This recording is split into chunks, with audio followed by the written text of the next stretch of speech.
Hey guys, welcome back to the Jedi Knight of the Woods channel. I've got another car-based book review for you now. This is a book called Bushcraft, Outdoor Skills and Wilderness Survival by Mors Kochanski. Hope you can see that alright. Yeah, probably can. As I say, I thought I'd do these book reviews from the car as generally I go out at lunchtime when I get a chance and spend some time reading. So I thought I'd bring this other book review to you. Mors Kochanski is considered one of the forefathers of modern bushcraft. And this book is essentially written by him with a ton of different skills included in there to hopefully provide a confidence that living in the northern sort of wilderness forest regions can actually be not just a matter of survival, but actually a situation that you can learn to adapt to and enjoy.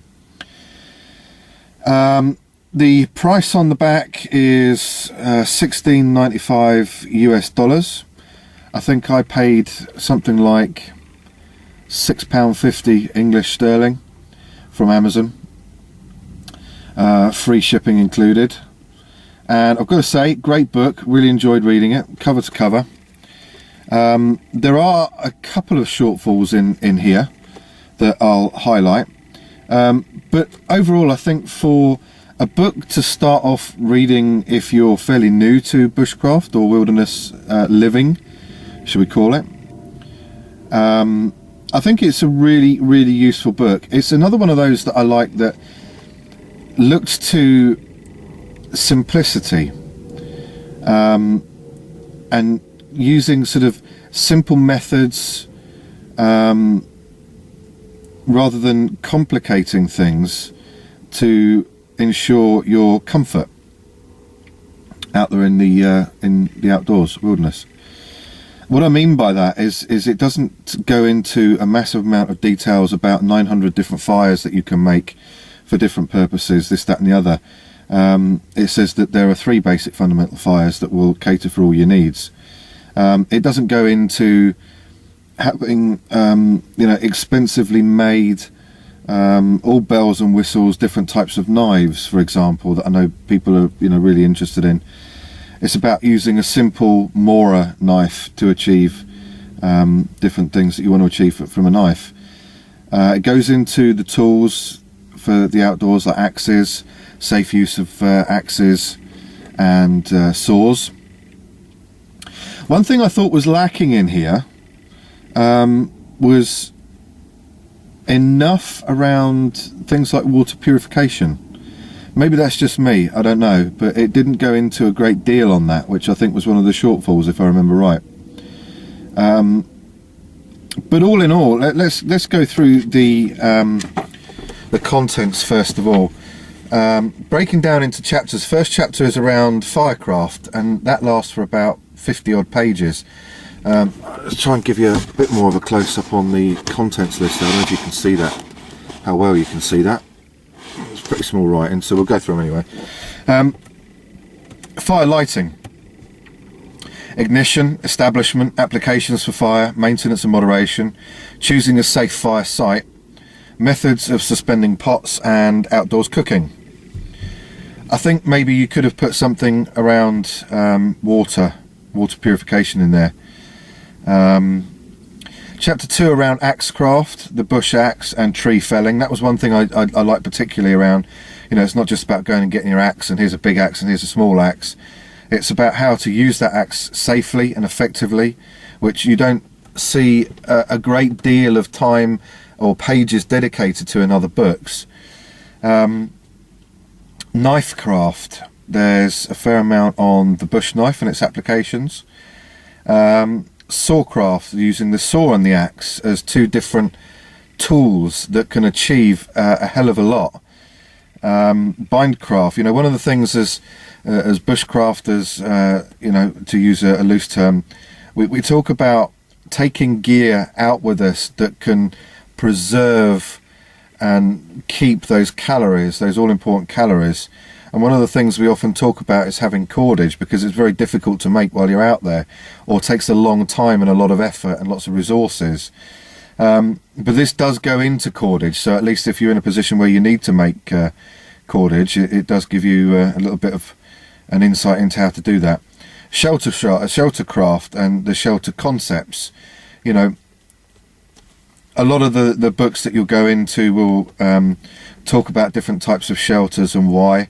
This is as a major chapter on its own about the importance of different types of shelters, what they can be used for in different situations in the summer, in the winter, how to accommodate things like fires within shelters, all those sorts of things, which I thought was really good.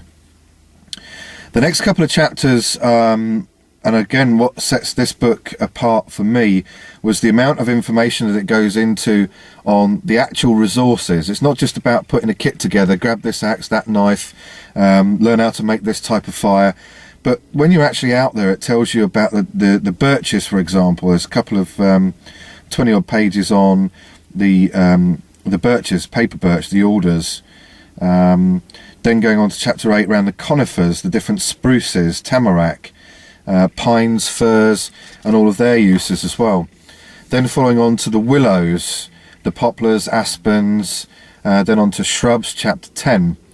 And it really goes into a lot of detail about the different resources that can be taken from these trees. You know, you can sap trees for fluid to drink. You can take wild edibles from certain trees as well, young leaves or berries, nuts. But also, you know, the shrubs have got their uses as well, and different woods are good for different things. Obviously hardwoods and softwoods, different barks act in different ways as well. Really good part of this book, I thought. One thing that kind of lets it down a little bit is chapter 11 and chapter 12 are on the moose, which we don't have too many of those in the UK, and the varying hare. Now, okay, you know, certain principles here can be taken and followed across to different animals, which is fair enough, I guess. A lot of the diagrams, in fact I think all of the diagrams in here, are actually drawn by Mors himself. I personally think they are quite busy. I mean, something like this, for example, is just a diagram on starting fire using flint and steel with char cloth. That's one of the less busy diagrams in there, but there's a lot of words, actions, sub-actions, follow-on actions, all in the same picture, so they do take a little bit of getting used to. You need to sit and look at them and really digest what's going on. If you, like me, you're somebody that learns quite a lot by pictures and diagrams, these are really quite helpful, but you do need to look at them in some sort of depth. What else can we tell you? You know, using axes for fire starting, striking sparks with an axe, looking at tinders, bow drill techniques, breakdown of that, what to do with the fire, how to develop it. Some really good stuff in here that I had never thought of before, never seen before. Things like a two-person use of a board and drill. That was quite interesting. I'm going to try that one. Different kindlings around fire. How to use different fires for different things. Most efficient way of using the resources that you've got. Really, really good book. I've got to say, I think it's one of those that you know, you probably won't use